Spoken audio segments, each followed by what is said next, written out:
Samantha, Annabelle, and Michael had been staying on a path cleaning through the brush. Samantha in the lead, and the two siblings close behind. They hadn't seen the mosasaur, and had given the others up for lost. They had gone 5 or 6 miles at this point, stopping every now and then to make some kind of SOS signal. They could hear the heavy, surprisingly soft padding of some big animals crashing through the brush. Sure enough, a herd of elephants were moving through the trees. They passed our heroes, who stood at a safe distance and watching them in amazement. Much to Samantha's surprise, at the back of the herd was a woolly mammoth and her calf. They lumbered into the forest, and Samantha convinced the others to follow them. The herd smashed through into trees, eating leaves, fruit, and even the branches themselves. The 3 castaways followed the herd for about 2 or 3 miles, half brush and half woodland. At this point, the 3 people stopped to take a rest under a tree.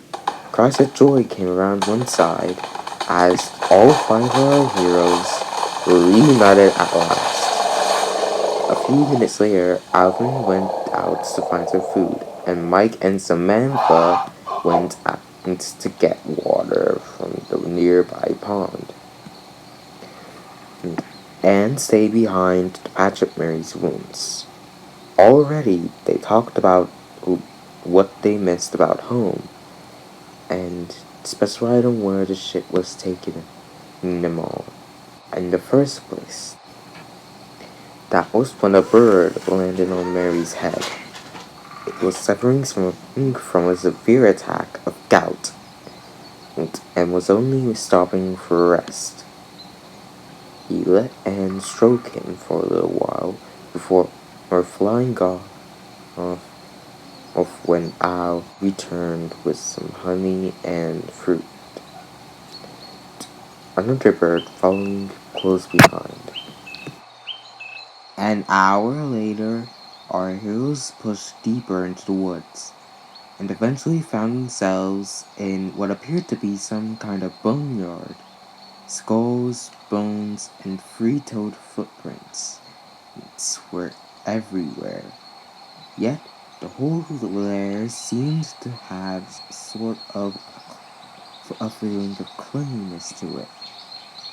Here and there, pickaxe-shaped teeth could be found scattered across the clearing. Suddenly, they could hear something big coming, and it was close, very close. Al, Mary, and Mike ran for the entrance of the clearing. Anne and Sammy did the most foolish thing they could possibly do. They hid behind the 9-foot skull of a Torosaurus as best they could. And there he was, the king of the dinosaurs himself, with a dead hadrosaur in his jaws. He plopped it down and started feasting. Despite being right next to the skull, he didn't notice them. Earlier, our protagonists had covered themselves in the animal's droppings, which masked their scent. The second the Rex was finished eating, and his back was turned, Anne and Samantha made a break for it to where the others were hiding. Samantha insisted they stay right where they were and watch the T-Rex's behaviors. At that point, she felt like the luckiest junior paleontologist to ever walk the earth. The T-Rex walked around the clearing, kicking or clearing away pieces of wood, picking up away weeds, and sometimes arranging some of the bones. What was he doing?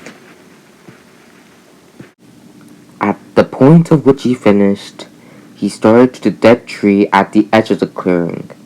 No one moved. The Rex rubbed his muzzle on the tree, then he scratched his sides and his crests. He seemed to enjoy it.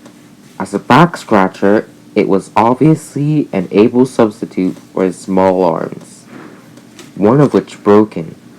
Then, with all the work said and done, the T-Rex made a call. A loud, booming, spine-chilling rumble.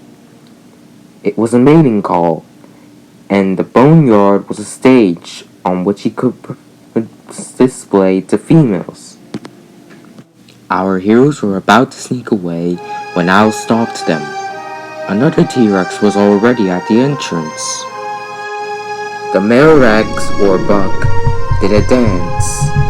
He got slightly lower to the ground, echoing a sort of clicky, honky, rumbling noise, and slowly raking his feet back and forth on the ground. He raised his head, showing his crocodilian-like throat sack, and lowered it to show his crests. If she were impressed, the female, or doe, wasn't showing it. He rocked back on his tail and showed his throat again to build trust. The doe inspected the buck and his boneyard, and eventually fell in line with his stance, to show her affection. The two Rexes muzzled each other, catching each other's scent and feel. Basically, the Tyrannosaurus version of a kiss. Our heroes then dragged Sammy away before they could be noticed.